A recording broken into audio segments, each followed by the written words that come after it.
as I've said, just feel free, if you haven't already, introduce yourselves in the chat box. I will run through the agenda shortly. We've got another jam-packed programme for you today.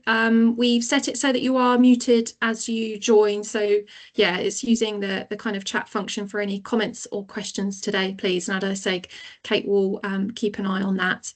We have got a bit of interaction by the way of polls. If you've joined one of our webinars before, you'll be familiar that we use slido.com. You can use your phone for that, and it can be done via the web browser. You don't need an app or need to download or anything or put any details in or anything. I'll give you a little bit more direction on that when we get to the first one. We have got a couple of short slots in the agenda for questions, again using the chat function for those, and Kate will help sort of facilitate posing that to our speakers. And we will send the slide deck around after today's event. So yeah, it's up to you whether you take notes or not. And we are going to be recording. So Donna, if you could press record for me, please. Thank you. Okay, for those that have not come across Get Berkshire Active before, we are the active partnership for Berkshire, one of 43 nationally. So more or less, if you went to another part of the country, you would find an equivalent to us. We know that movement is the foundation of good health, well-being and thriving sustainable communities, but unfortunately right now, movement, physical activity and sport isn't accessible to everyone in our county. And we are working to change that. We want to help everyone to move more. We work with a whole range of partner organisations to create the conditions to support people to be more active. It's really great, as always, to see lots of familiar names and faces on the call today. So welcome to you. And if this is the first interaction you've had with us, welcome, and we look forward to remaining connected with you in the future. I'm really delighted to confirm that we've got 3 speakers joining us today. First up is Annie Holden, the strategic lead in the Active Partnerships National Organisation. Annie supports active partnerships like us to strategically embed physical activity as a whole systems approach into health and care systems across England.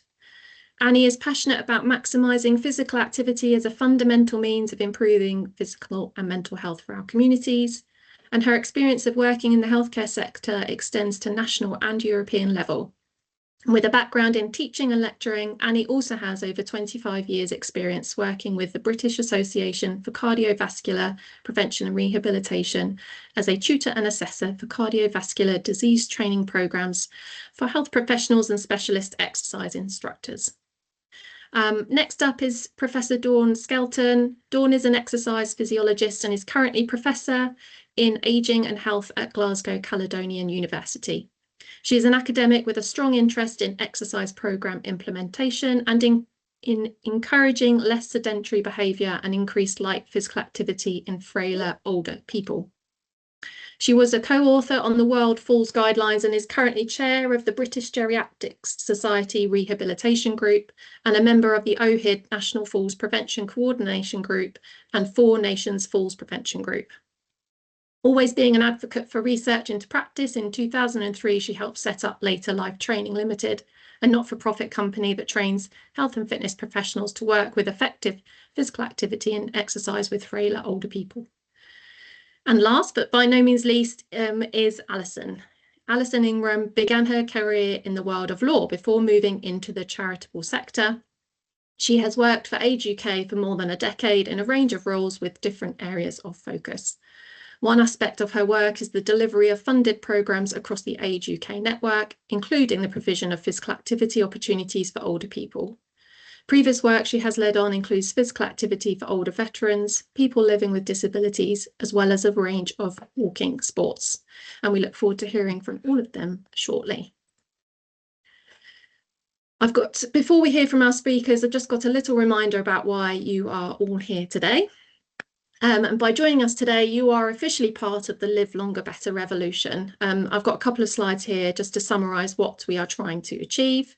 The aim is to increase health span or healthy life expectancy and decrease the period of dependency and therefore reducing the need for health and social care in the long term. We know that aging is a normal biological process, or perhaps more accurately, a set of processes, which doesn't actually cause major problems till individuals are in their 90s. Most people, however, confuse aging with the combined effect of aging and loss of fitness. And this graph summarizes the two phases in life: a phase of growth and development, a turning point, and from then on, unfortunately, it's downhill all the way. From the turning point, which for some people, most people, is in their early 20s, sometimes even earlier, but this is not the result of aging, but some social change. For example, when you get your first sitting job or your first car, a fitness gap opens between the best possible rate of decline and the actual rate of decline. The best possible level of performance is shown by people who have kept active.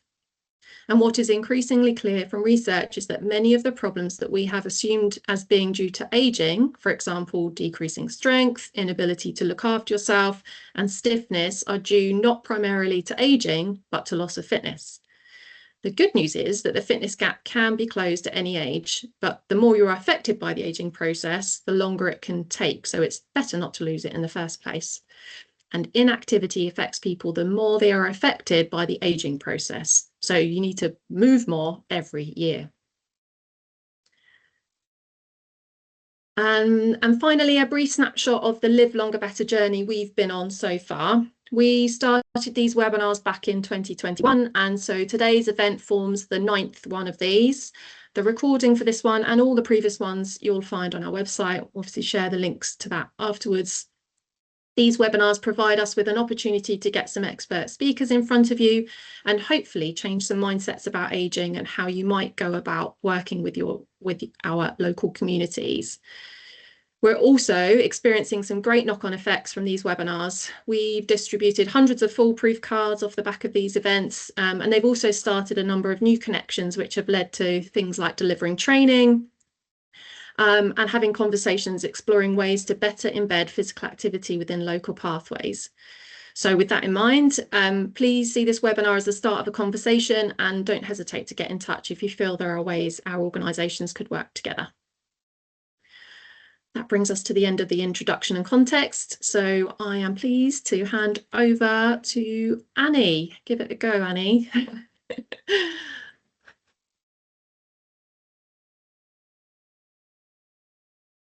There you go. Okay. Thank you very much, Kirsty, and thank you, everybody. Let me just make sure I can get hold of the screen change here. Yeah, okay. Please just let me know if there's any issues with the presenting. But yes, thank you very much. Really pleased to be here, particularly as I've been involved in Live Longer Better for quite a few years now, working with the active partnerships, including Get Berkshire Active and, of course, Samir Gray in this space. So it's great to see how strong Live Longer Better is still in GBA and developing further.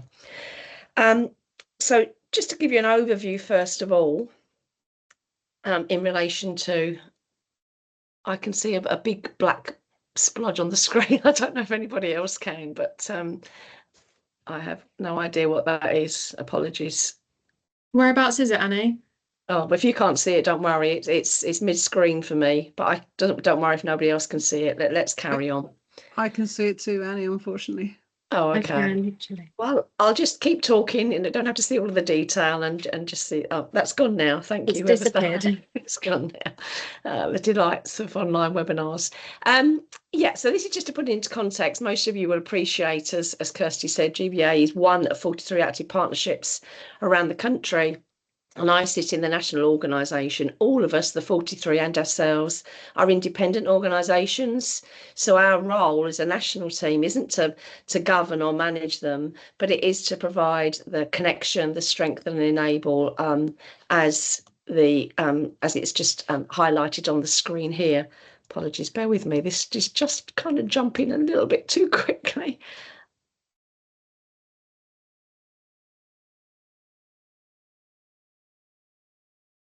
Right, sorry, back to where we were, almost.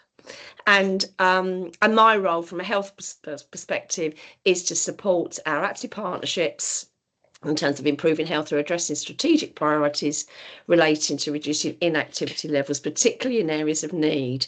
And in addition to that, I also then connect with relevant national organisations and partners, all of whom have a mission to integrate physical activity into health and care. And so Kirsty and the team have just asked me today just to provide some highlights in relation to the work, because for those of you that are involved in this physical activity space or inactivity space, it's very busy, but we hope that it's very busy from a positive perspective. So I just wanted to share some of that with you today. So looking at some of the national priorities and the government alignment that we're all working towards. I'm sure you're all very familiar with Lord Darcy's review, which provided some damning facts about our NHS back in September last year.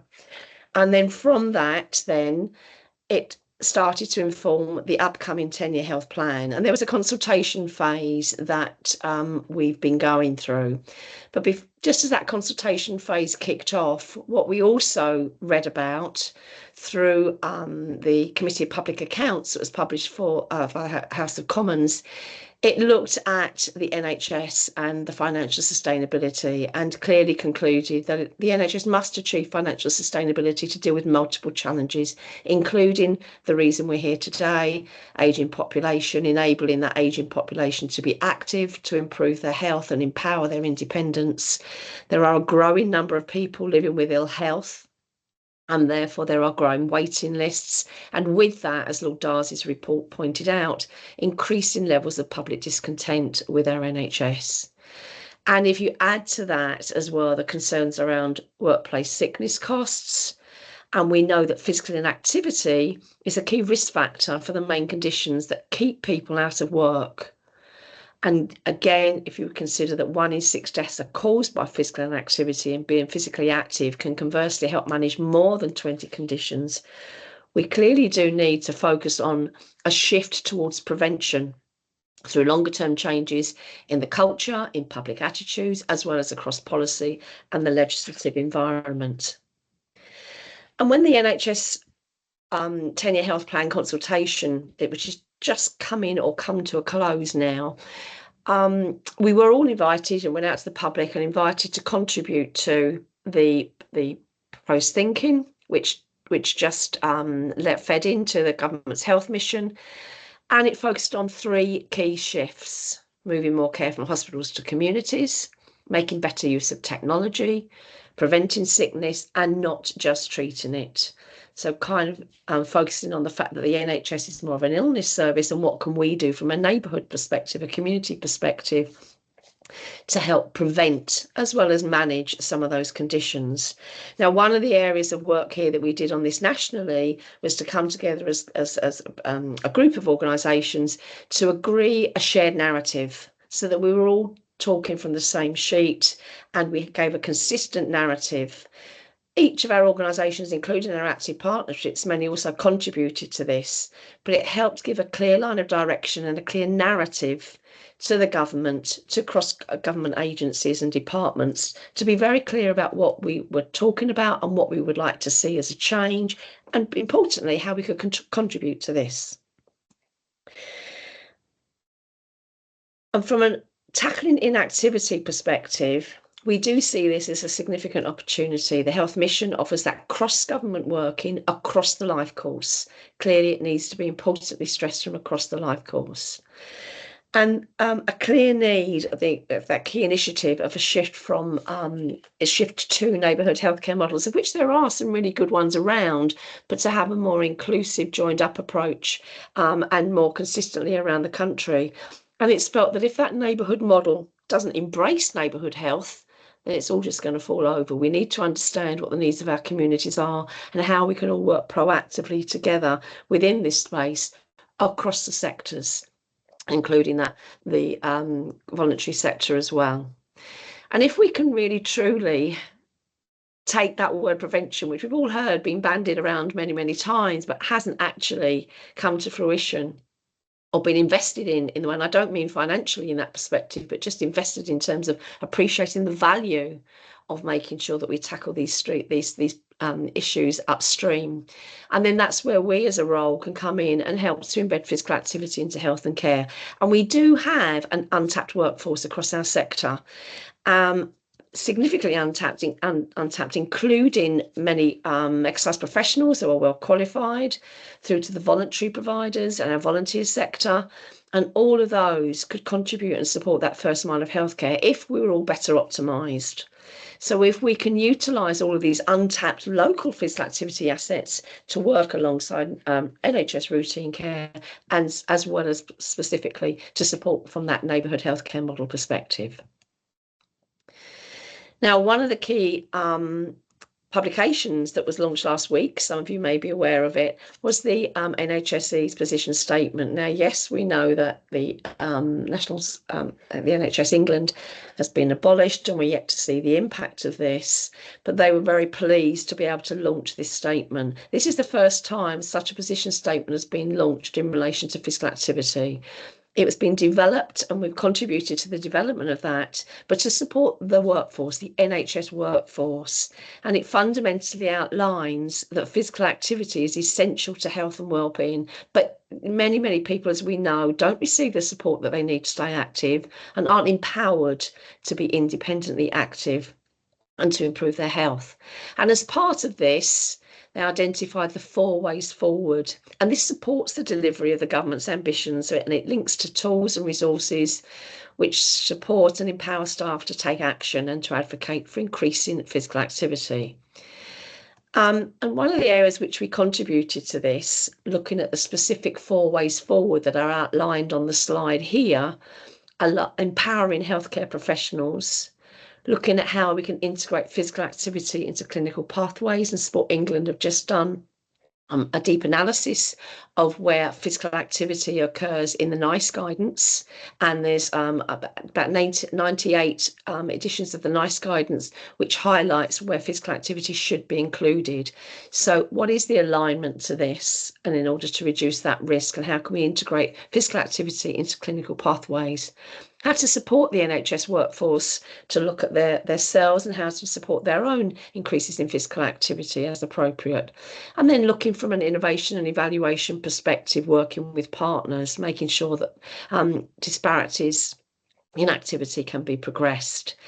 And across our network, across our active partnership network, we pulled together one document, a rich document. I went out to all of our active partnerships and asked them for examples to provide that local evidence of how they're already aligning to each of these 4 ways forward.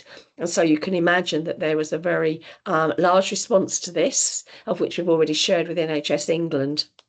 And they're going to utilise this, that evidence, that local evidence, to support and give examples of how it is working at place and how they can continue to work together and work across our sectors more collaboratively. Now, all of this really is embedded in the fact that we want to enable people to move more. We need to reduce inactivity because of those concerns from a health perspective and the absolute value and benefits of being physically active. And there's a consensus statement that was produced back in 2022 that fundamentally stated the benefits outweigh the risks, because there's lots of misperceptions and concerns that being active or moving more can actually result in an adverse event. But this provided a rapid evidence of the review, and it provided that information and declared as well that perhaps we should be looking at it a little bit more from a patient or a personal perspective, looking at the symptomology that they present with and having more of an understanding in terms of what matters to them, not what is the matter with them. So all of this work then kind of underpins the move to be able to provide more of a frictionless approach to enable people to be active and also to dispel some of those myths. So just to conclude this part of the session today, just to outline a piece of work that we've been doing with Sport England to look at how to improve that journey. There are far too many barriers and misperceptions around myths, and that's across the spectrum from healthcare professionals, GPs, right through to our own physical activity providers as well. So there's some misperceptions of risk, and there are also some real barriers that need reducing and or removing, and importantly so that it enables our individuals to be fully informed and empowered to make that decision to be physically active and to move more.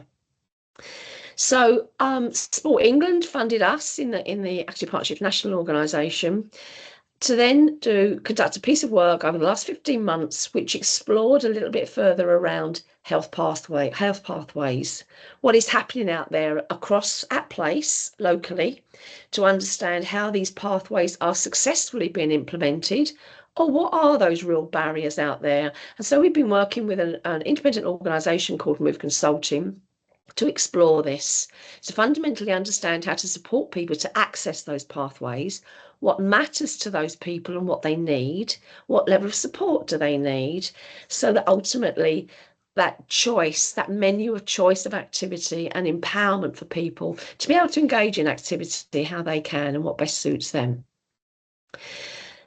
As an overview, you won't see the detail on the slide here on the visual diagram on the left, but you'll be able to look at it more closely when you receive the slides. But over the last 15 months, Move Consultant have been engaging with 150 cross-sector national to local stakeholders and had deep dive opportunities with across 9 different communities of practice, which included 39 different organisational members, representative, not just of active partnerships, but of lots of providers in this space, from local authorities, leisure providers, activity providers, and representation from NHS as well. And they looked to understand what was happening locally to help to inform good practice or headline principles of guidance, and then to ultimately provide this information and guidance to support the creation of physical activity for health pathways, and looking at how we can integrate more across health and care as well.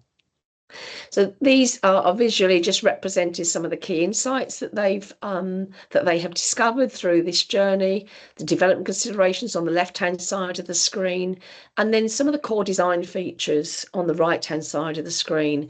They are Move Consulting are just putting together their final report. They are sharing some of this at an event that's to be held in London on Thursday, and from this then there will be some headline principles in relation to what locally has been telling us that works well, what doesn't work so well, and what's needed to support the providers, the coordinators, the strategists at a local level, and importantly through that patient-centred lens, that person-centred lens.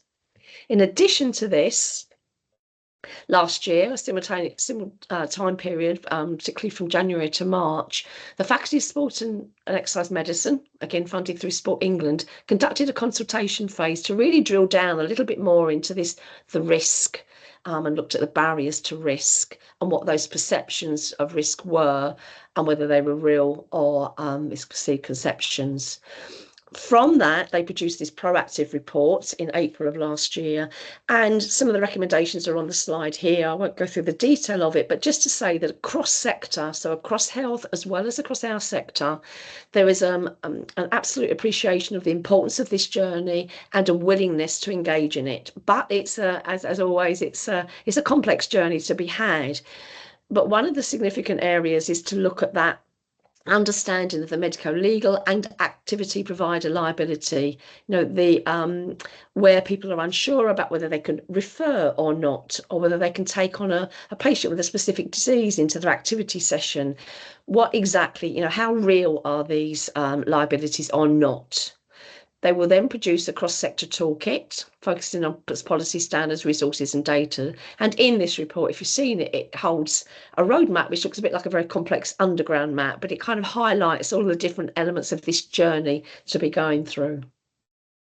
So we, the national organisation, working with the Faculty of Sport and Exercise Medicine, are now looking at progressing the next stage of this work, because the pathways work will inform this work and will be interdependent as this period of work goes on for the next 2 years. And it is looking at fundamentally that shift from medical clearance to medical guidance, which is the result of the faculty's discovery report, their consultation. It concluded that everyone along that chain concluded that we need to move that shift so that we're not dependent on medical clearance to medical guidance. And why is it important to change that narrative?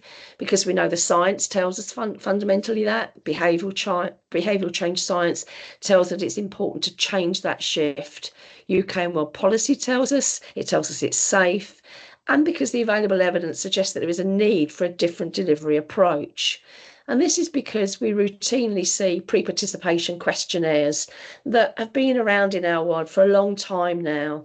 But when the academics do their review in relation to this guidance and then look at particularly around the PARQ and the health commitment statement to a certain extent, the sensitivity is really poor, and actually the evidence doesn't relate directly to factor telling us that people with long-term health conditions or chronic conditions ultimately end up with adverse events. So because the evidence is telling us this, there's this big shift now to try to move away from this. And so what we're looking at now over the next few years and developing these frictionless pathways, not unintentional barriers, to empower people, as highlighted on the slide. Thank you.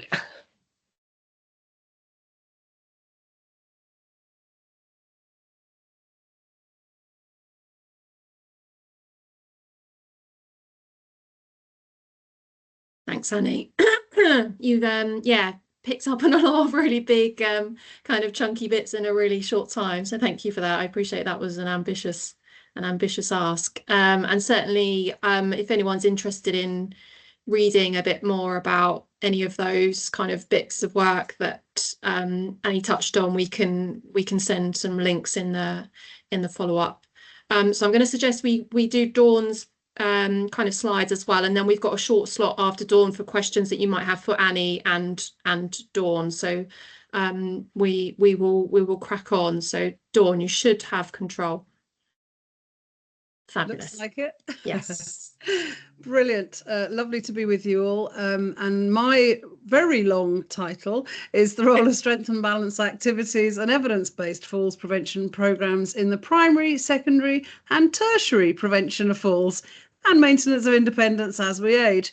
Take a deep breath. Anyway, so my plan is to just cover a little bit of the evidence base behind what will help prevent the first fall, or the first injurious fall, I should say, because we all fall, and then what we need to do with people who are at very high risk or falling already. So in the same way you might prevent cardiovascular disease and work with increasing physical activities to do that, once you have had a stent put in, you have cardiac rehab. So it's thinking in that respect of primary prevention and then what happens a bit later on down the line and how we can support people. So I'm going to start off with a reminder of, sadly, the effects of COVID, not just having COVID, but potentially all the restrictions that went alongside and the effect that's had on frailty and falls. Then a little reminder about the evidence base so that we do offer the right programme to the right person at the right time.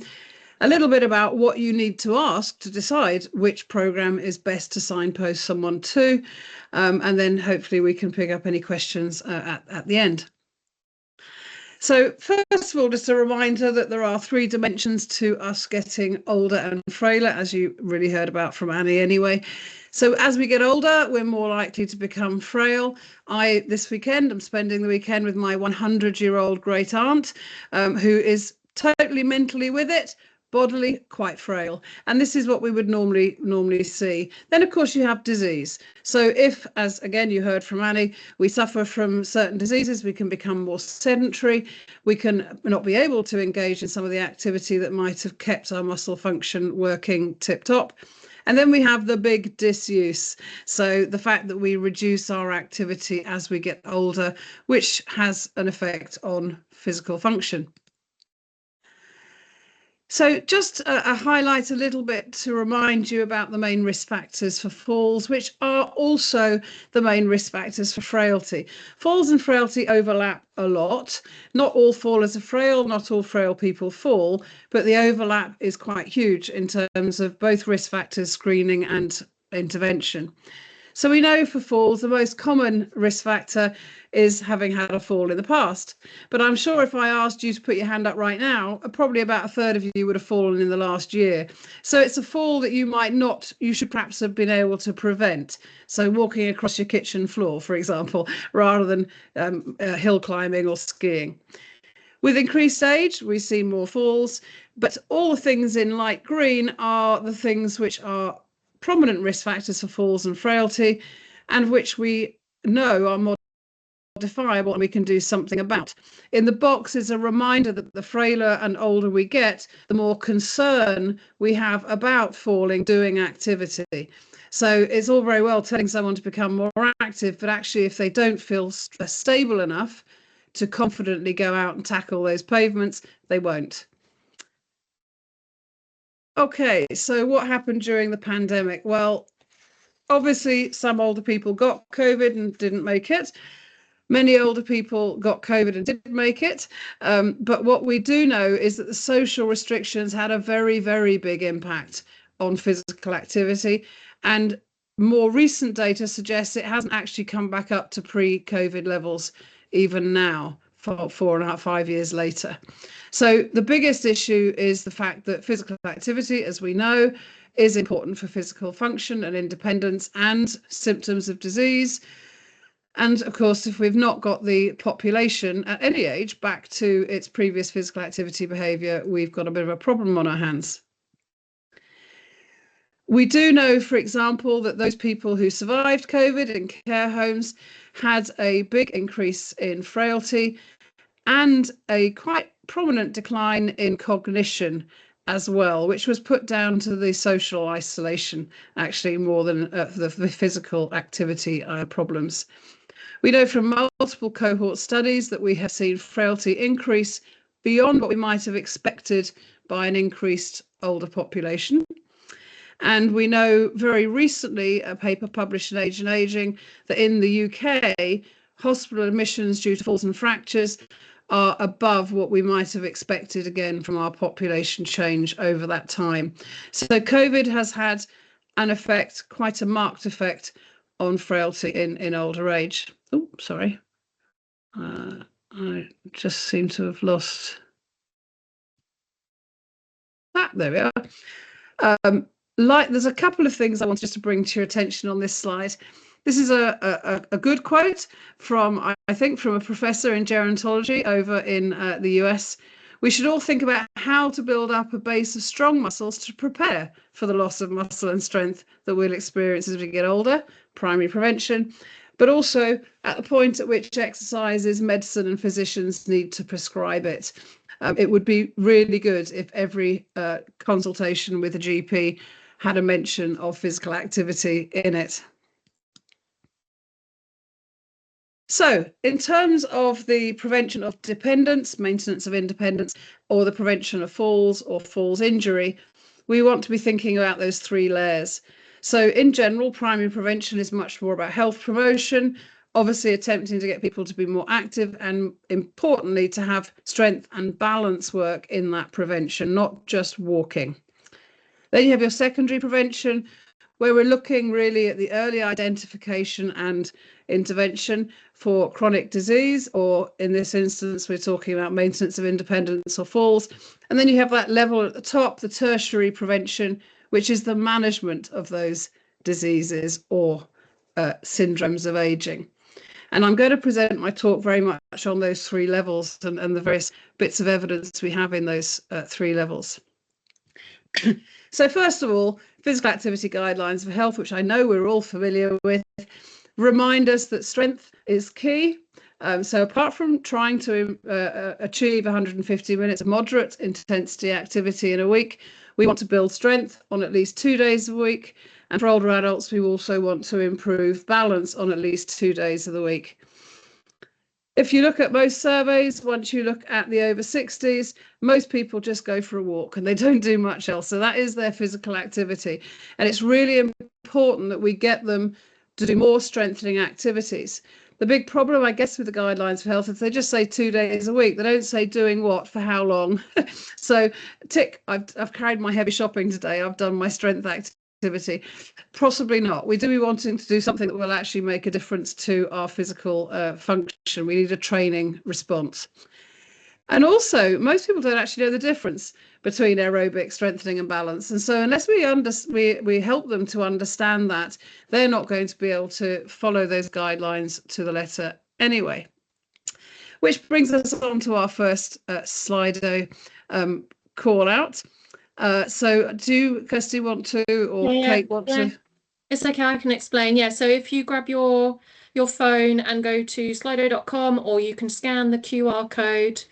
And then once you're at slido.com, you need to put in that the number, the hashtag 3804139, and it should automatically, brilliant, first person, should automatically pop up with this question, which, as you can see, Dawn has asked, prior to the pandemic, what percentage of people aged 65 plus met the physical activity guidelines for health, aerobic and strengthening? So it should give you all of those three options. Brilliant.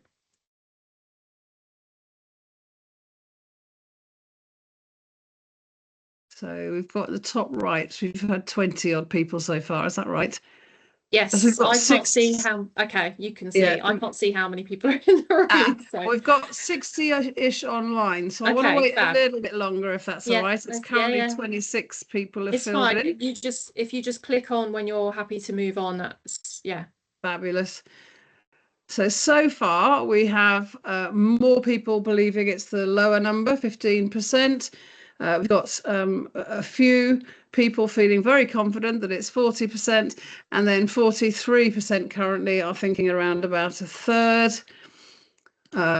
Still give you a little bit longer to see whether or not, we're looking like we're potentially half and half-ish. We've got 50% currently on the 15% on meeting guidelines.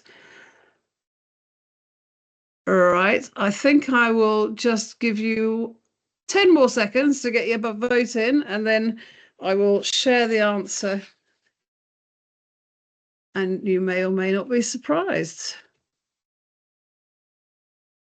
So it's fluctuating a little bit, but give or take, about 50% of you reckon it's 15% of older people meet guidelines for health, both the aerobic and the muscle.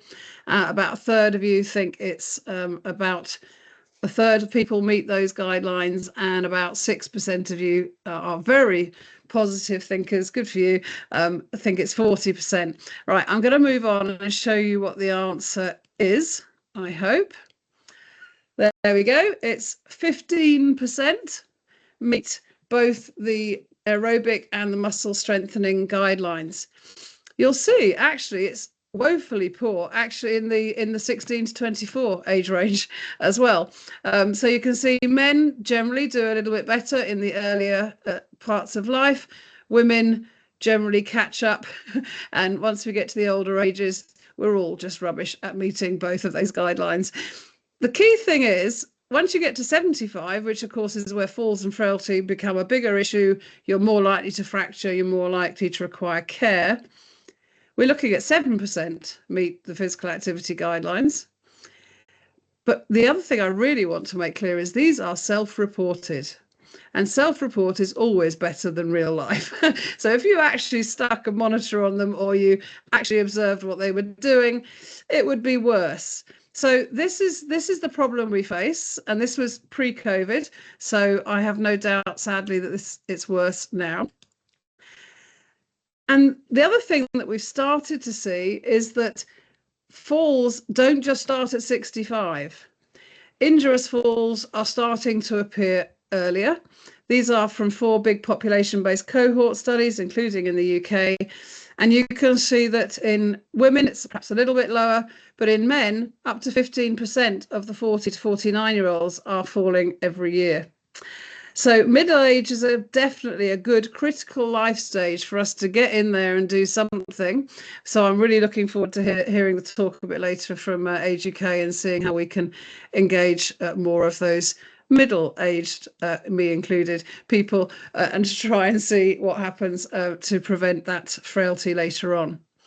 So you've seen one of these sorts of graphs earlier on anyway, the difference between a positive trajectory where people maintain their physical activity, strength and balance, possibly never crossing a disability threshold, even if they have health problems.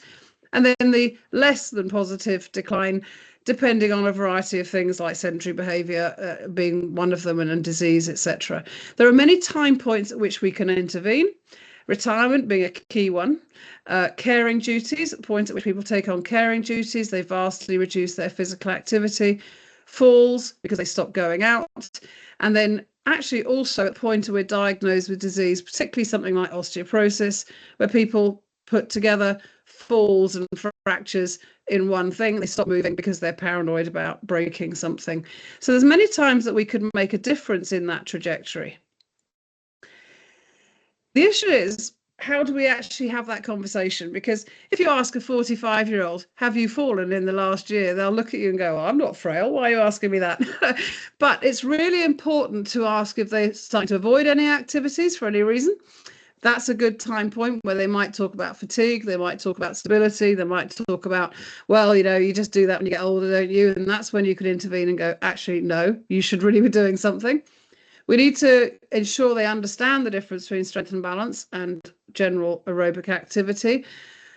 And more importantly, we need to understand their behaviour change, or what level of motivation they've got now, and have conversations that we might be able to change that hook, find that hook to make a difference. And there are many, many people that come into contact with these people. And so it should be a broad church message. Everybody is delivering that message, rather than it just being to do with people who are physical activity specialists, if you like. The important thing to remember is that not all activity does improve strength and balance. So whereas it is really important to get everyone to be more active, we do want to, if we're looking at independence and falls prevention in the future, we want to point them in the direction of things which do have a bigger input for strength and balance. So at risk of people throwing eggs at me, because they probably will, this came out of the physical activity guidelines. And if, for example, you look at walking, there is not a lot of evidence, for strength and balance. Where am I going? Go backwards. I'm trying to go backwards. That's going too far. Apologies. Oh, where's it gone?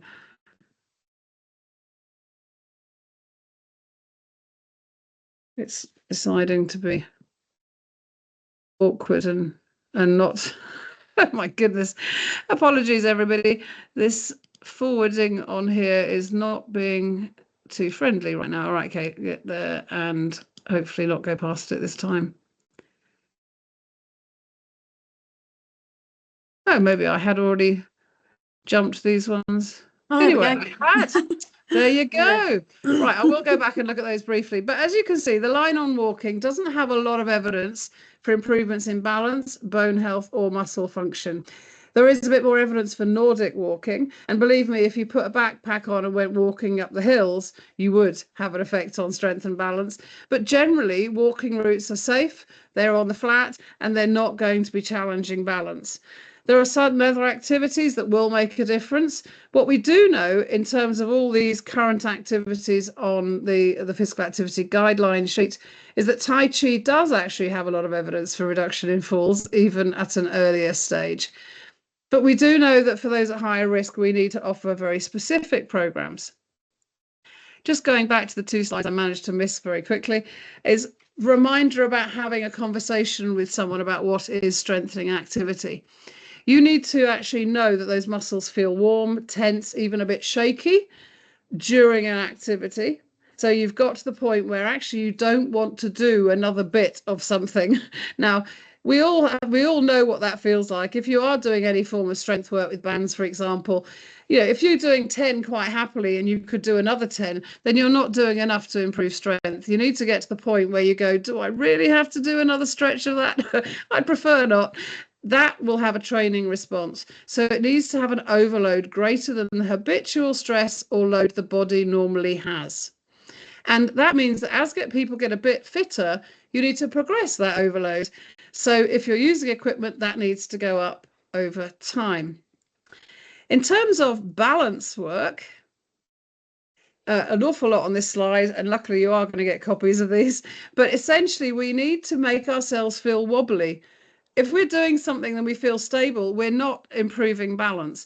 The brain has to actually cope with all the inputs, vision, vestibular system, and proprioceptive inputs from your joints, and it has to practice that. So the only way it practices that is if you feel wobbly while you're doing something, and it has to keep you upright.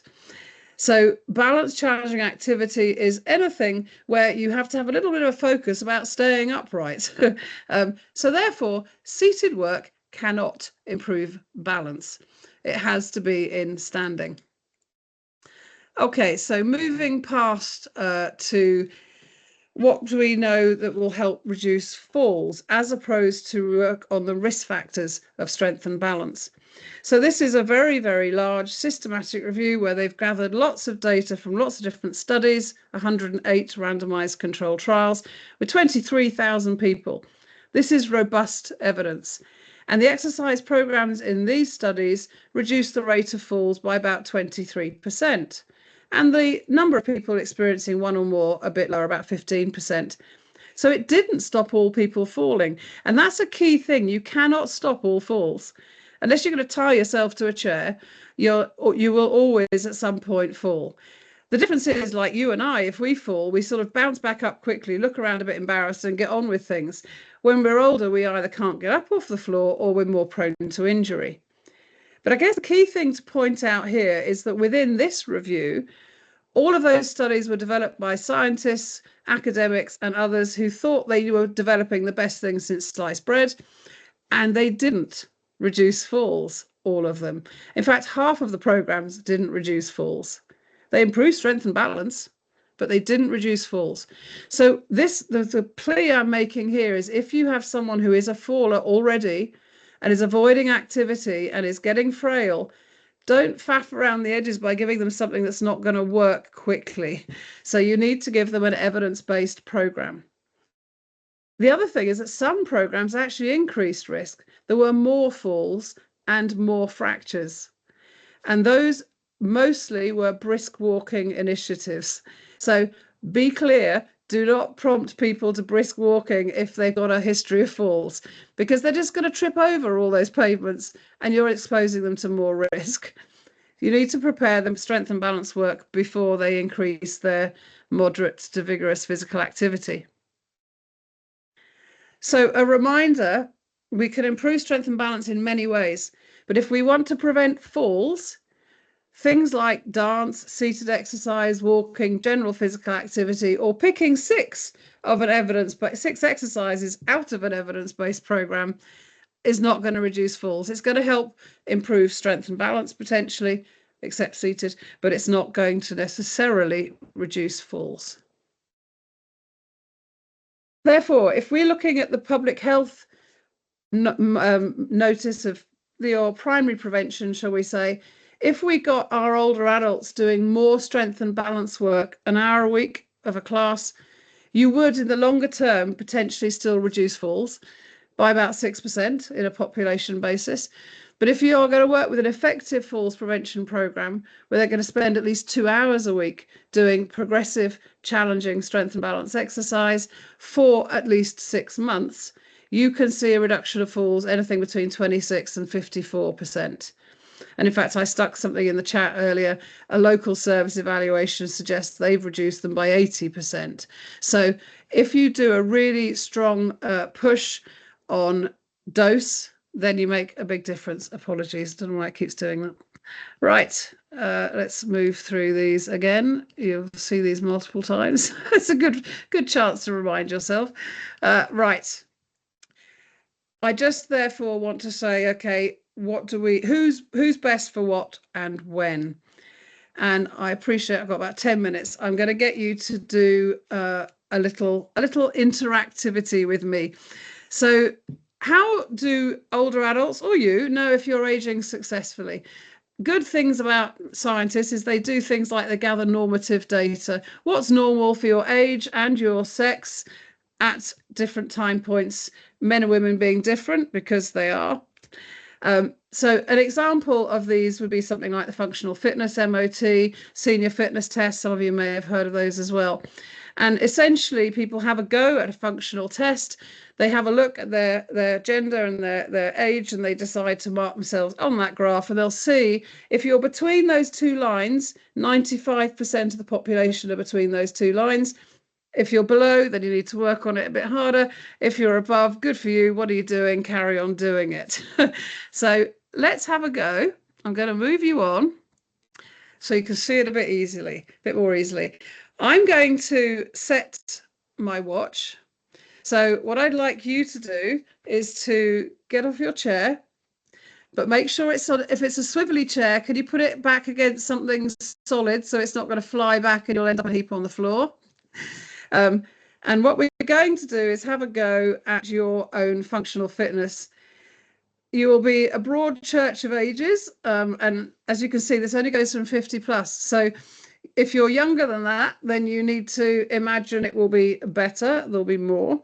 I'm going to set my stopwatch. Are you ready? When I say go, I'd like as many of you as possible to have a go at how many sit to stands. Please don't cheat. Fully sit, fully stand in 30 seconds. I will give you a countdown. Right, are we ready? 3, 2, 1, and off you go. It's your own pace. Remember to breathe. Excellent. You have just worked your way through half of those 30 seconds. I'll give you a 5-second warning.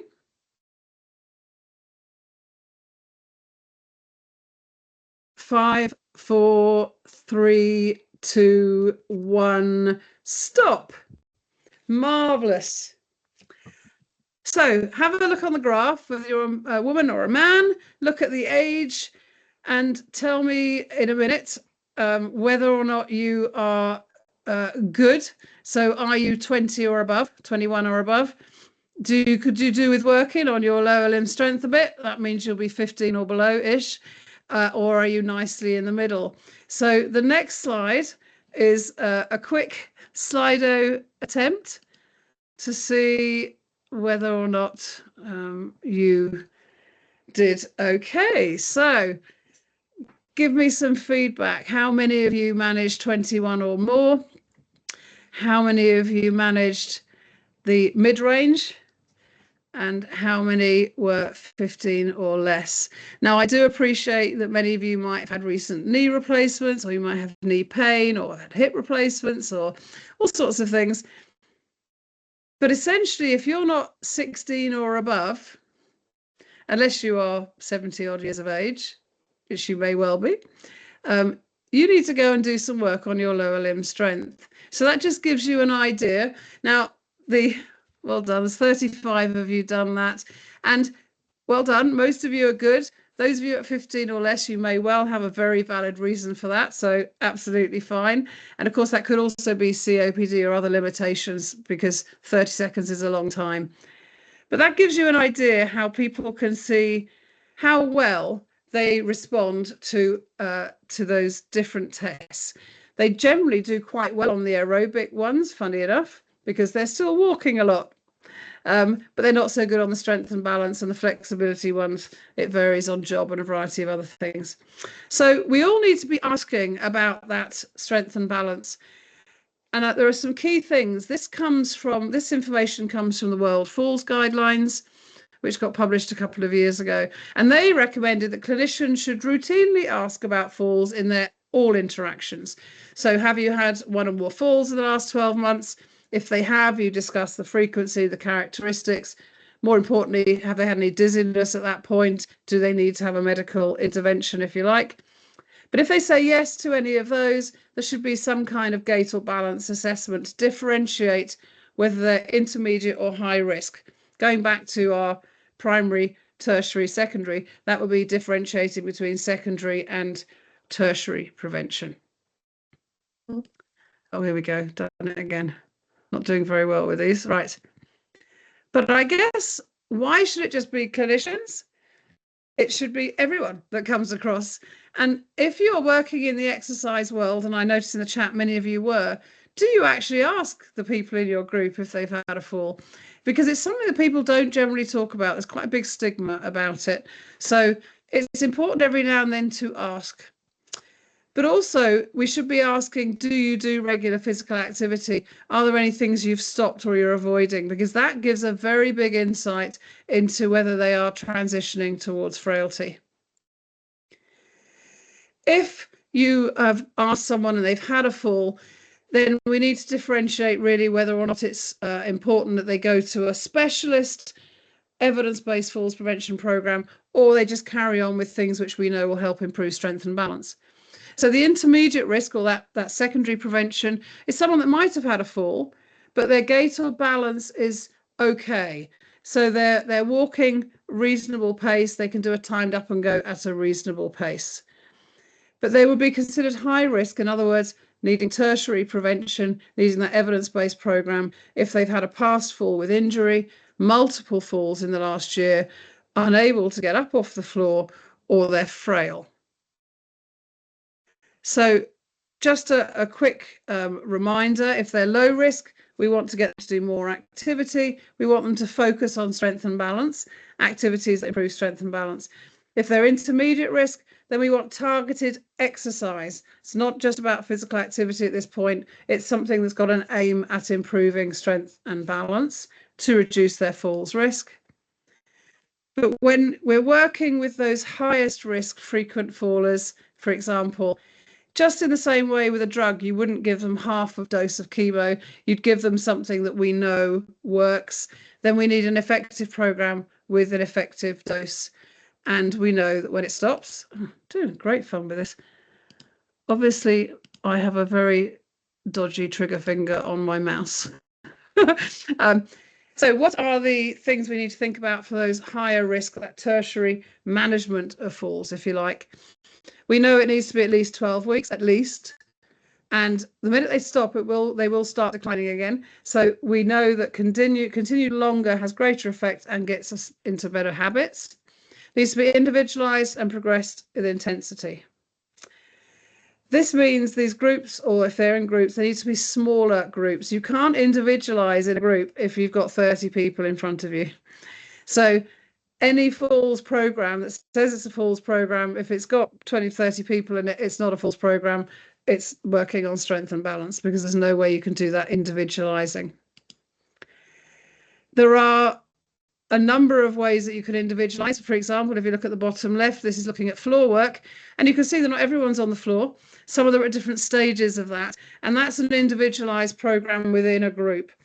And that's the important thing that we need to start seeing when we're looking at falls prevention. Oh, goodness me. Right, you're not going on a comfort break just yet. Apologies. So the two known effective programs, according to Public Health England, are Otago and FAME. Tai Chi also has a place in there as well. And as time goes on, we'll see more of these programs. So these are ones which are currently available in the UK. There are others, Standing Tall and a couple of others, and apps that are starting to come out as well.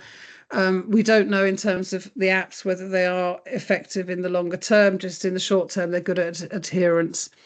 So there are differences between Otago and FAME. The key one I want to pull out is that FAME retrains getting up and down from the floor. And so in terms of reducing ambulance call-outs, in terms of reducing fear of falling, if we can get up again, we stop worrying about it. And that's the same with older adults. Okay, nearly finished. So just a wrap around, right program, right person, right time. If we're looking at primary prevention, any activity which has got a bit of a focus on strength and balance and increasing physical activity is a good thing we should be offering. In terms of secondary prevention or intermediate risk, in terms of the World Falls Guidelines, that's someone that may have had a fall and their gait might be a little bit slow, but essentially they are still capable of taking part in strength and balance safely without requiring support options and individualizing. And then your primary, if you've got your very high risk, your tertiary prevention, you should be offering evidence-based programs, which we know will have a quicker, more dramatic effect on reducing falls, not just reducing the risk factors for falls.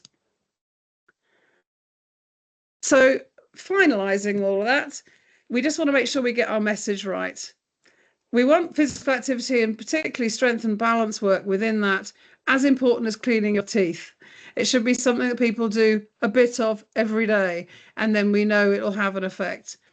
Please explain what strengthening and balance exercise or activity should feel like, because then people will get that and they'll go with it. A reminder again, chair-based exercise does not reduce falls, nor does it improve balance. It's a place to start for the frailer, but we should be working on longer periods of standing. Big groups mean they're less effective in terms of prevention of falls, and high-risk older adults should be referred on to a local falls team. And it's ideally just find out if you've got local Otago or FAME trained instructors near you. And that is my talk. Thank you very much. Thanks very much, Dawn. Again, loads of information in there. Really, really helpful. Thank you. And you kept my watch happy because it buzzed at me that I hadn't stood up for a while, and then we did the test. So you kept my watch happy for me. Thank you. So we've probably got a couple of minutes here. If there are any questions, Kate, I'm going to need your help. If there are any from the chat box, chat function. Go on. Yeah, one question from Nina that says, what is the evidence base between diet and food intake and strengthening muscles in our frail population? So that's our first question.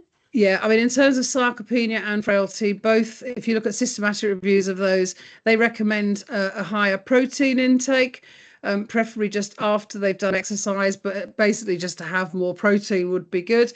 And we know also that things like vitamin C, vitamin D, and just general nutrition, if someone is malnourished, their muscles will not train. Even if you do good exercise, you won't build muscle bulk. So we do need to think about protein. There are protein drinks, there are protein bars, to die for everywhere you go there's protein in the shops at the minute. The issue is that older people actually often don't have the appetite. And so you've got to be careful about what you're offering. And the other thing is, if they're taking 16 medications, which some of them are, by the time you've popped all those pills, there's no room in the tummy for anything else. So we need to start thinking about how we have those conversations with people. But nutrition, of course, is important. Thanks, Yeah, Dawn. and that's all the questions we've got so far. So if anybody has any more, feel free to use the chat. Super, thank you. So yeah, we've got 5 minutes here for a quick comfort break, get up, move around. Yeah, I'll mute and turn the camera off, and yeah, if we come back for we'll say 10 past 2, that would be great. Thank you.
Okay, welcome back, everybody. Alison, fabulous. I can see you.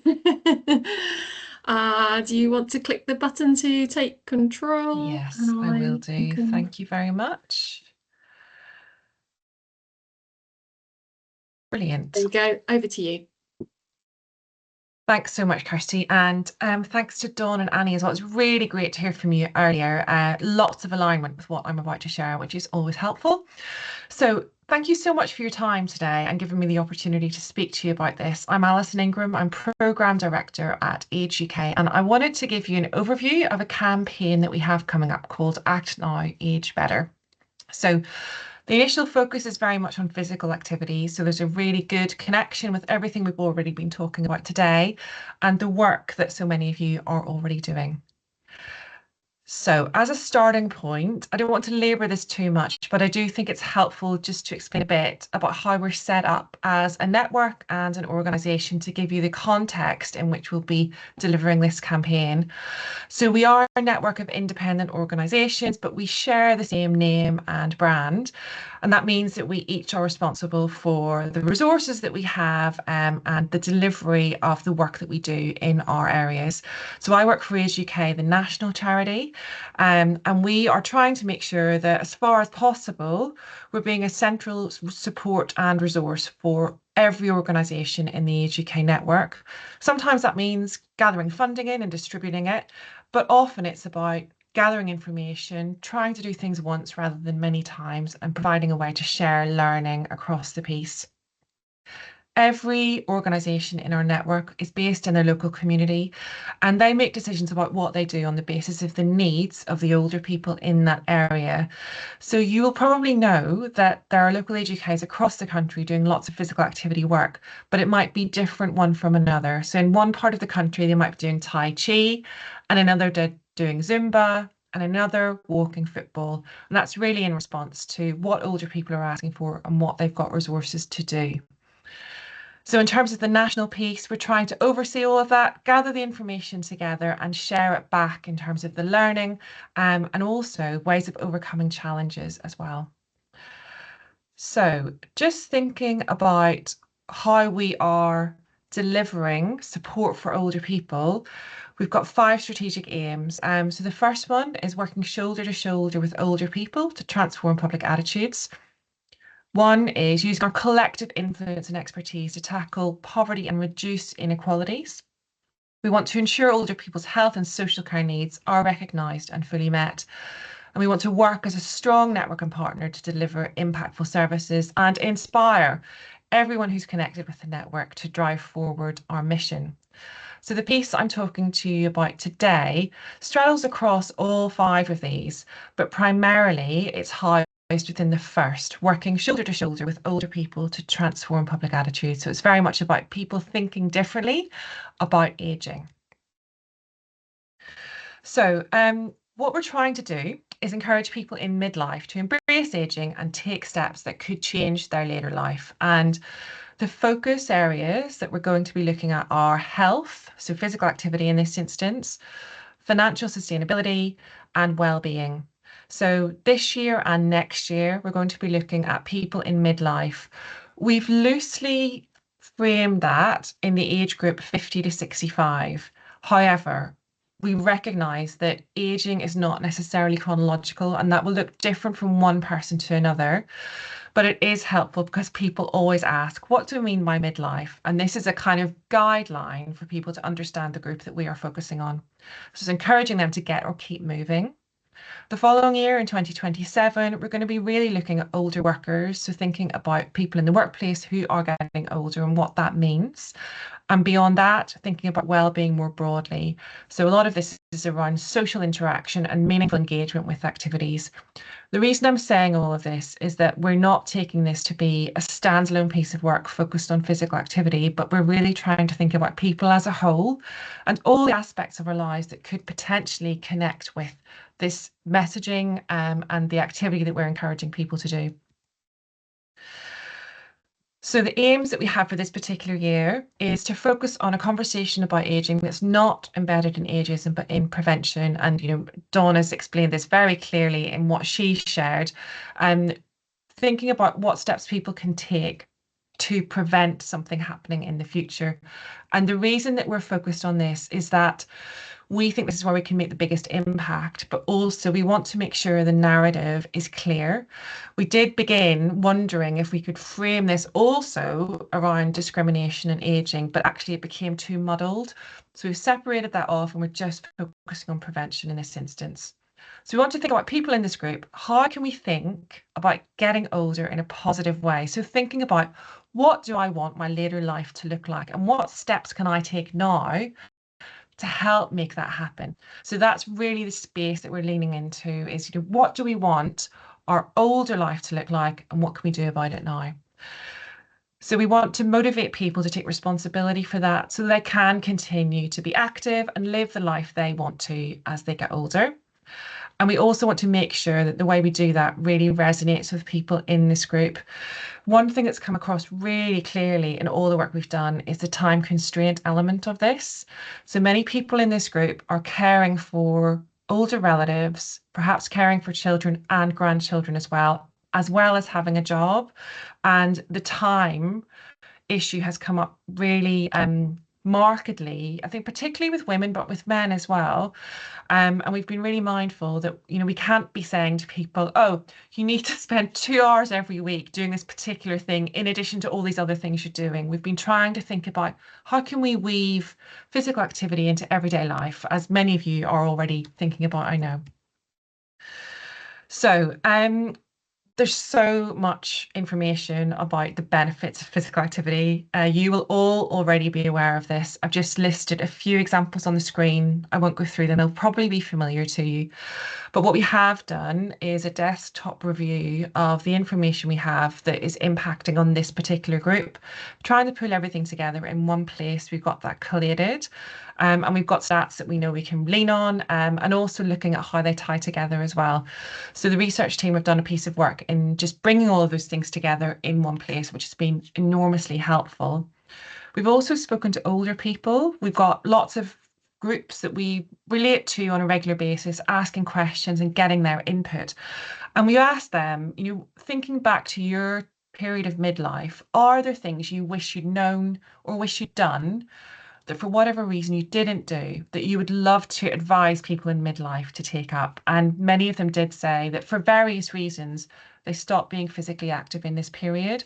Some of it was due to injury, or perhaps a big life change, people who were diagnosed with a long-term condition, perhaps people who had an operation and then never quite got back to where they were before. That was really helpful for us and really useful to have that backward-looking perspective from older people to give a sense of, actually, these are things that we would really encourage people to do now. However, what the group we're focusing on are people in midlife, and this is not a group that Age UK speaks to very often, and we wanted to make sure that as we're developing the messaging, it really lands well. So we've done additional work, qualitative work, with focus groups to listen to what people are saying about this and really understand what their thinking is, so that we can frame everything we do in that context.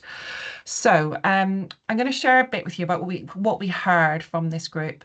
But first of all, I think we're going to have another little poll. So Kirsty, I don't know if you can make that happen. So if you just click as if you're going to the next slide. Yeah.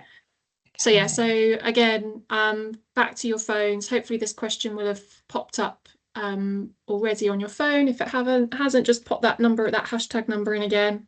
So here we're talking about, what negative attitudes do you think this age group have towards aging? So I've done this as a word cloud. So yeah, if you can kind of put your thoughts in sort of 1 or 2 words, that will obviously help build the word cloud. Perfect. Oh, thank you so much. This is very interesting already. Yeah, so affordability, absolutely. I guess, yeah, that's one of the things that comes up at any age, but definitely something that people take into consideration when they're thinking about how active they can be, and some of the barriers they might have. Yeah, so lack of time absolutely comes through really strongly. And I think that actually connected to that is that sense of feeling tired. So if you've got too much on your plate, the chances are you are going to feel really under pressure, that you don't have time to do everything. Yeah, lack of confidence. Again, I think if it's not something you've been used to doing when you're younger, especially, we find that came through quite strongly. And fear as well. Just, what happens if I do something that I'm not used to, or I try something new? What might people think of me? And also what might happen? Might I injure myself, or get into some kind of difficulty? So I can see people are still typing. So I'll hang on for a few more moments. Yeah, so older age being a long way away, we find that all the time. So often speaking to people who perhaps are in their 90s, who are feeling that actually they're not old yet. And it's just trying to understand that, and also make sure that whenever we're sharing messages, that it's going to fit together with that kind of understanding that people have. Okay, this is all really, really helpful. And I like sorry, go ahead, Kirsty. No, I was just saying, so just click on when you're Perfect. ready, kind of thing. Thank That's just you. all we need to do. That is great. Just a couple of things that have stood out to me. I'm not wearing Lycra. I think that genuinely is, something people are concerned about. And the other one, will it all be young people? So will I be on my own and there won't be anyone else like me in this environment? Came across a lot. And I think the sense of not wanting to stand out or be seen as strange or worrisome in some way. So let's just move. Oh, sorry, go back there.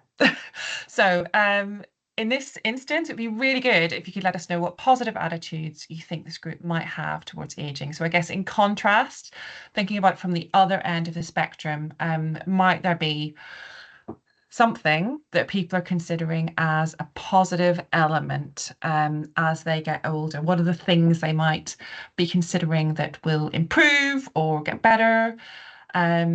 So yes, good examples coming through. Being less worried about body image. I think some people felt that would be the case. In other instances, people were really concerned about what their body was going to look like in 20 or 30 years' time. More time, yeah, absolutely. And I guess that's just part of the life course for lots of people. Their circumstances change and they do have a bit more time on their hands as they get older. Freedom, so being released from other commitments. So I guess work being a primary one, that once people have retired, they're going to have more time on their hands and be able to choose how they use that in a different way than they're able to whenever they're in employment. So what else have we got here?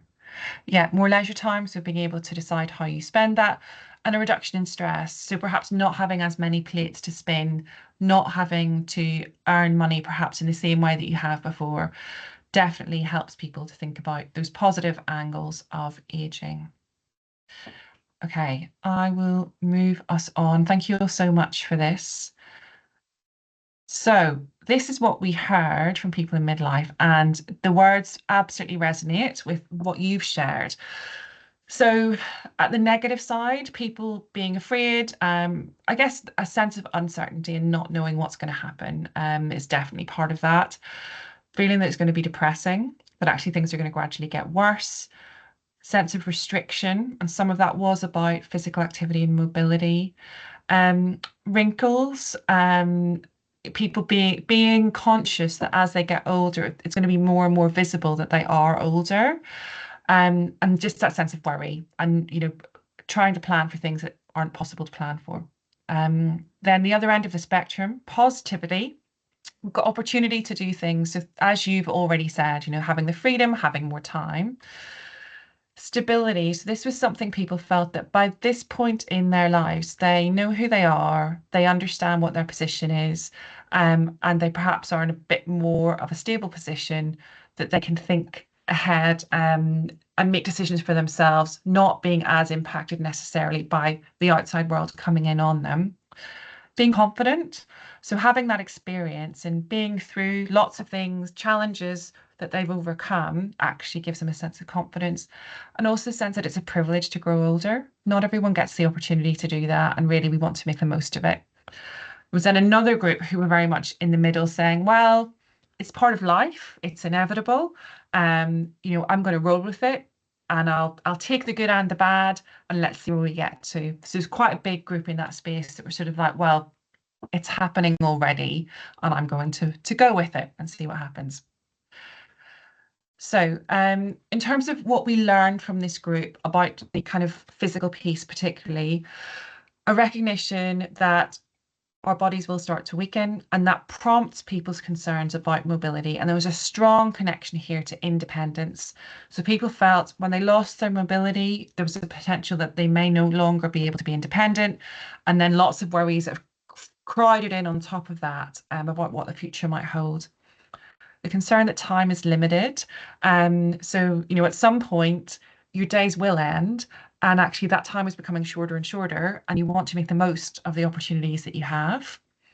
Also, as we age, we are more aware of the physical changes, and that reminds us that we are getting older. So there's a sort of cycle there of remembering that we're older and seeing it happening in front of us at the same time, highlighting the fact that this is going to continue and it's something that we're going to have to get used to. Some people responded to that in a way of saying, well, actually, I'd love to get fit. I'd love to be as well as I can and make the most of it. And others felt actually this is a bit of a worry because it's only going to continue happening. So thinking about our messaging for the campaign then, drawing on all of what we heard from the focus groups, it was really clear people said we needed to emphasize positive aging. So not necessarily focus on some of those negative stereotypes, but really focus on the positive and what we can do. Challenging where there is negativity in a supportive way, trying to break down those misconceptions. People might feel, well, if I'm X age, I can no longer do Y, and trying to really challenge those things. Making sure that we are speaking to as many people as possible. So keep it really broad in terms of how we ensure this resonates with as wide a group of people as possible. So diverse imagery, etc. And also making sure we're being authentic.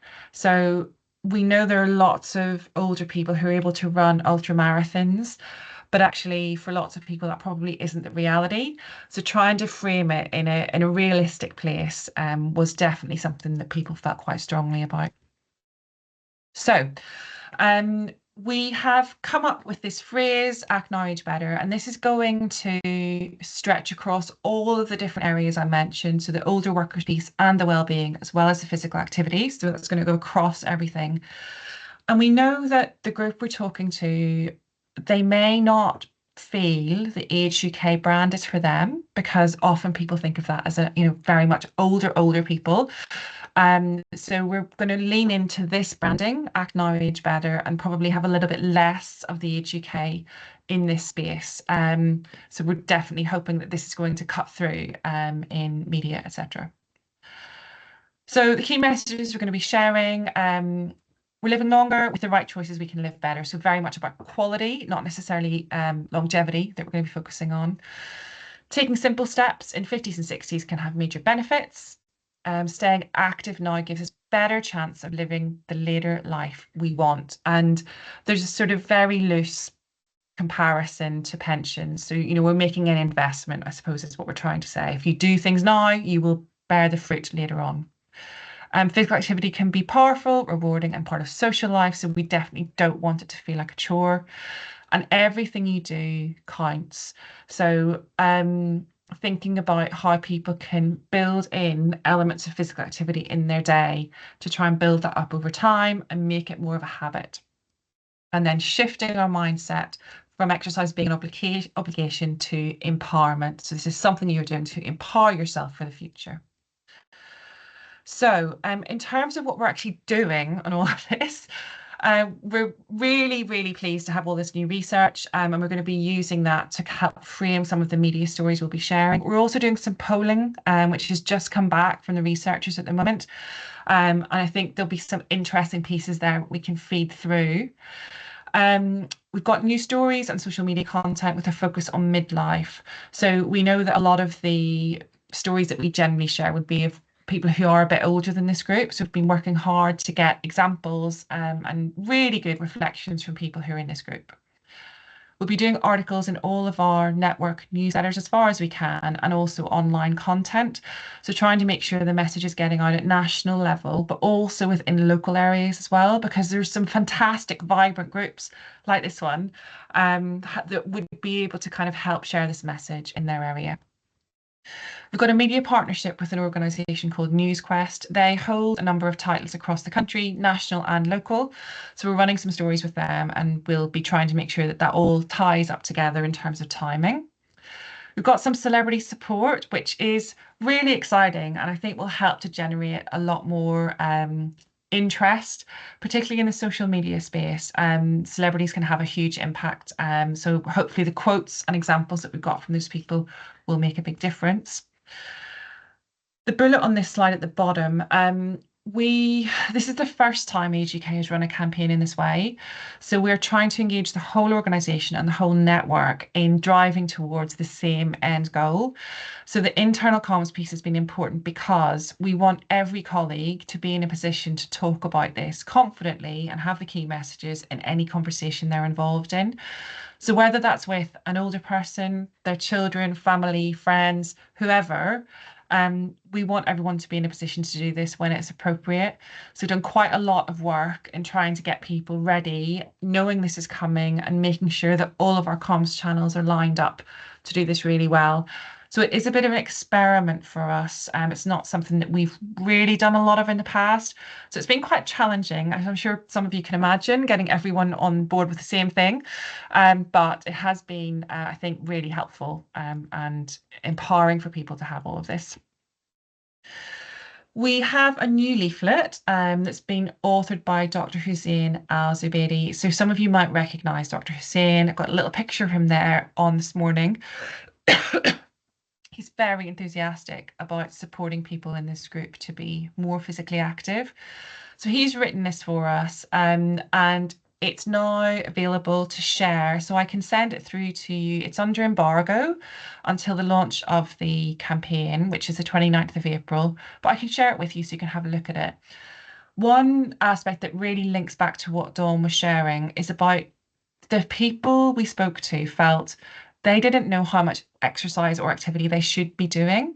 There's a real lack of awareness of the recommended thresholds.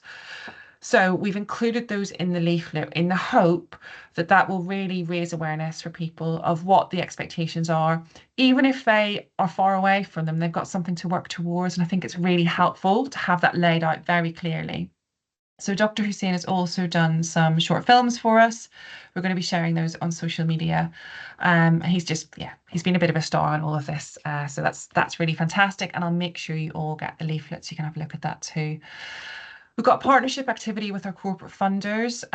So one of our funders is going to be putting a copy of the leaflet in every one of their postal orders to make sure it's getting out to the whole public. We've also got one partner who are going to be encouraging customers to be active in store. So very much suited earlier, how many squats can you do? How many heel raises can you do in a minute? Can you be active in the queue for the till? That kind of thing.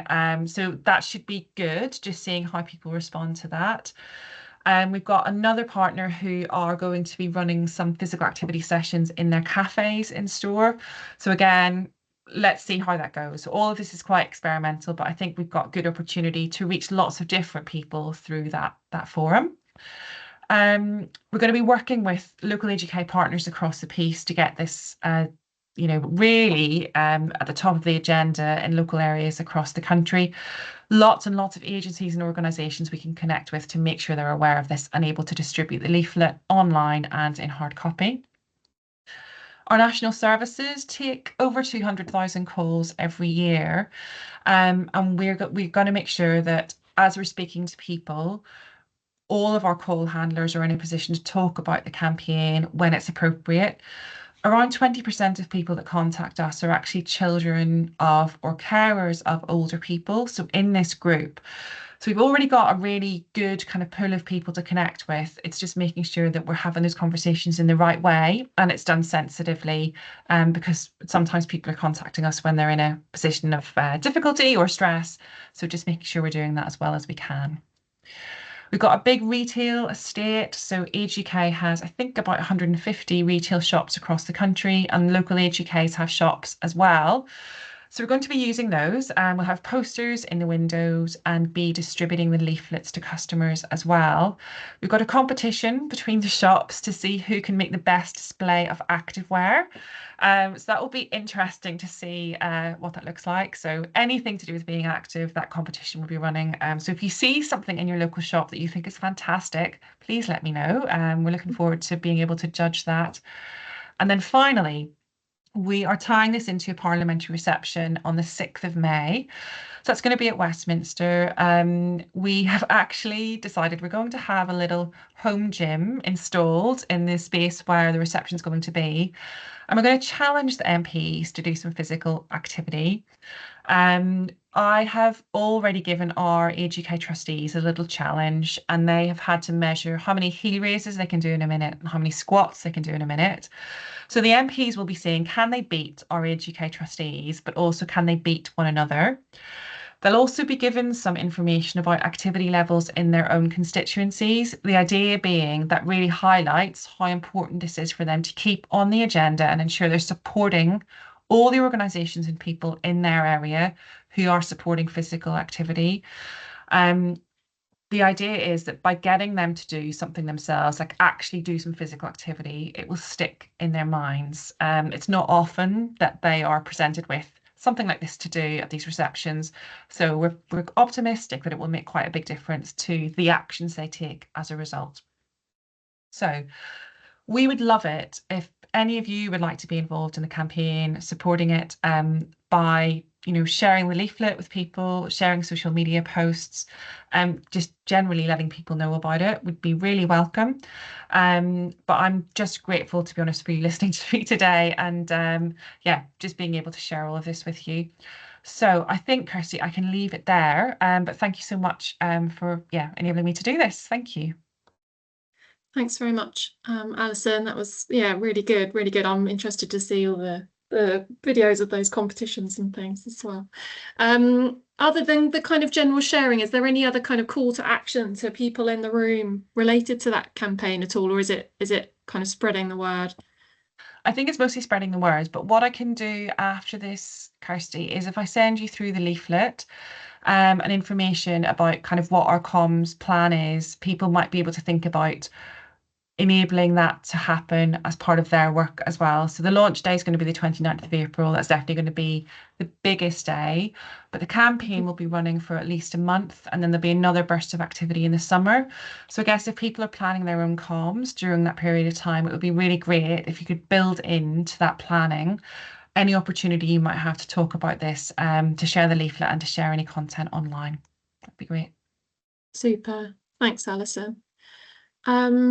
Kate, are there any questions in the chat? No questions that I can see. Dawn has been putting some links in for everybody to have a look at, because there's some interesting reading there. There was a question from Dawn to Alison about, Alison, are you in touch with the Centre of Better Ageing? Yes, we spoke to them last week, actually. So yeah, we work quite closely with them. So yeah, we're all joined up on this, which is great.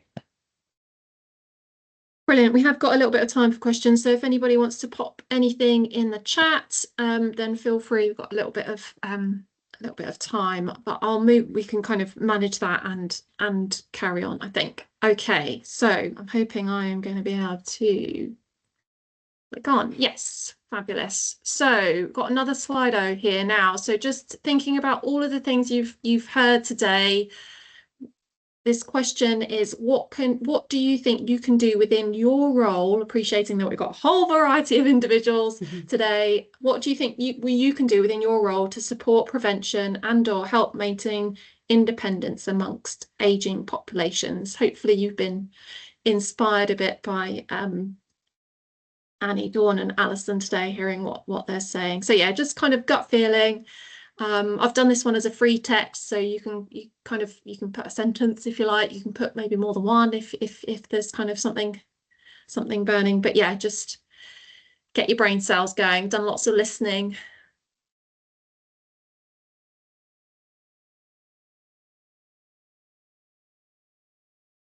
Brilliant. Continue supporting messaging. Thank you.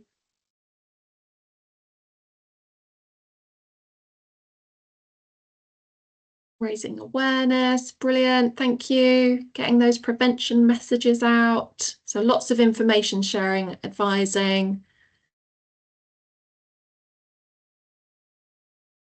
Brilliant. We've been paying lots of attention to the slides, I can see. Brilliant. Linking the information into prevention strategy and commissioning. Thank you. This is fabulous. Thank you. I'm glad to see it's generating some ideas. Incorporating the World Falls Guideline flowchart when assessing falls. Brilliant.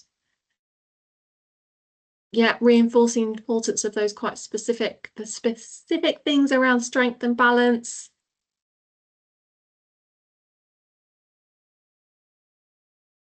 So lots of kind of thinking about adjusting or adapting or just tweaking programs as well, obviously based on what you've heard Dawn talking about, which is great.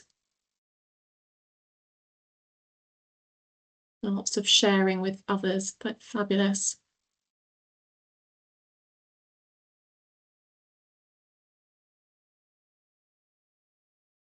Okay, last few seconds on that one. That's brilliant. Lots of really great ideas coming out there.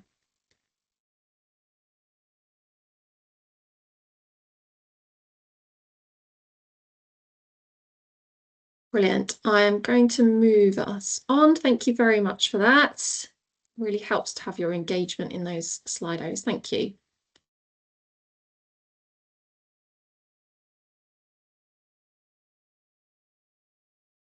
So I'm going to just provide for the final part of the webinar, just spending a couple of minutes just highlighting some of the Get Berkshire Active resources. So the first one, which hopefully lots of you are already familiar with, are our foolproof resources. So they are based on 6 strength and balance exercises. We've got them in a digital format with videos to demonstrate them on our website. But probably more importantly, we can also provide you access to hard copy versions. So there's 6 cards, they come wrapped in a sleeve, so they're really easy to give out. They're kind of folded, they're kind of bigger than a credit card, but probably smaller than a postcard. And the idea is you can kind of dot them around the home with some statements encouraging individuals to participate in really simple exercises as part of their daily routine. So what we've done, we've embedded a question into the feedback form, so you can kind of request, if you've run out or you've never had them before, you can request a batch via the feedback form, which we'll share the link to shortly. Yeah, that's just a quick photo of them. The second one to bring to your attention is our online resource hub, which basically is a page on our website that collates all the recordings and the slides from these webinars. You can go back and have a look through those, have a listen, and yeah, share them with colleagues. And then the last one I wanted to talk you through is about our active medicine programs. This program was launched in 2019, and it features training opportunities and resources for any professionals working with Berkshire residents, seeking to improve their skills and confidence for those professionals in having conversations about physical activity. So in the time today, I was going to focus on 3 training opportunities that we have that come under that program.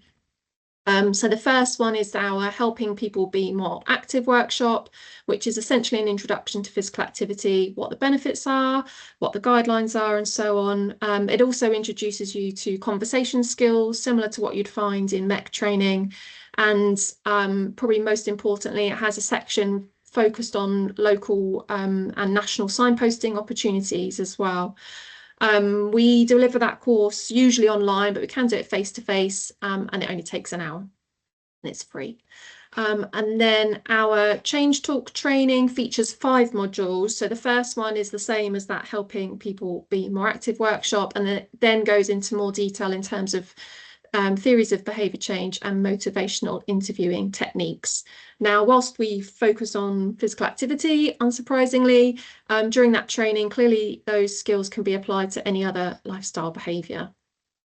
In most cases, we deliver that training face-to-face, and usually in one day, although we can split it across 2 days, depending on obviously what suits the cohort that we're training.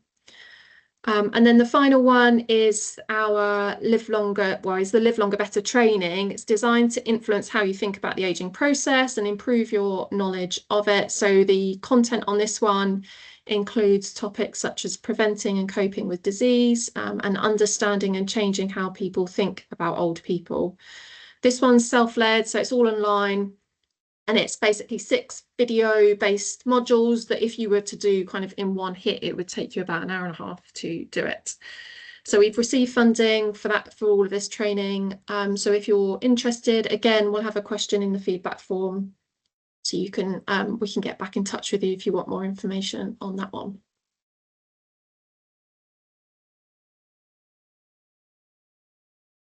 And given today's topic and the speakers we've had, I thought it would be worthwhile to give a plug to the We Are Undefeatable campaign. So this is the campaign that's led by the Richmond group of charities, and it aims to empower individuals with long-term health conditions to be more active. So I've popped some links in there that obviously you'll get in the follow-up, a mix of digital and printable resources.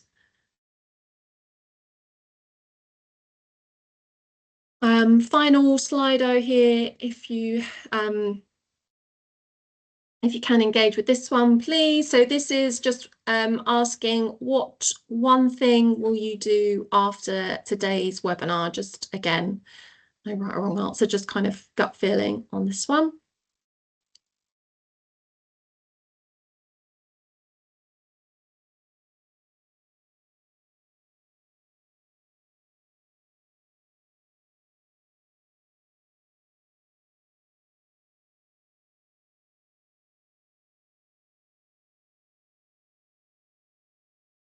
Great. It's always good to know when we've also influenced people's own kind of mindsets on their own sort of physical activity and movement. That's great. Increasing your own strength training, sharing information and feeding back to colleagues. Someone's going to the gym tonight when they hadn't planned to. Brilliant. Yeah, you're thinking about that falls prevention when you're talking to older people, looking into the FAME program. Fabulous. Again, lots of sharing of information and talking to colleagues. This is great, thank you. Really helps, yeah, get a bit of feedback in terms of how you've taken on the information today. Thinking again about how you're communicating with others around strength. There's definitely been a lot of information. Yeah, I appreciate that. Hopefully all the follow-up stuff will help you digest that.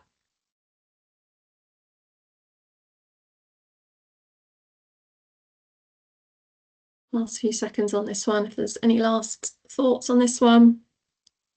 Lots of reviewing existing internal documentation in relation to falls. Okay, fabulous.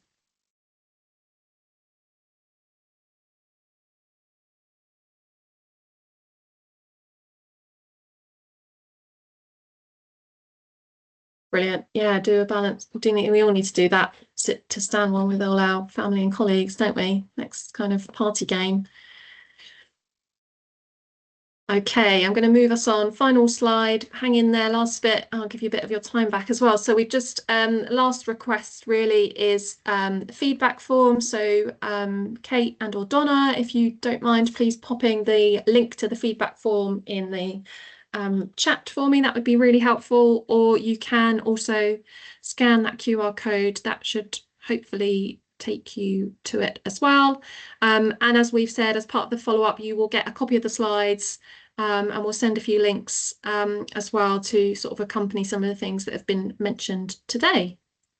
But other than that, it just leaves me to say thank you very much to our speakers. Lots of great information today, and thank you to all of you for joining us today, and enjoy the rest of your day and get out in the sunshine. Thanks very much all.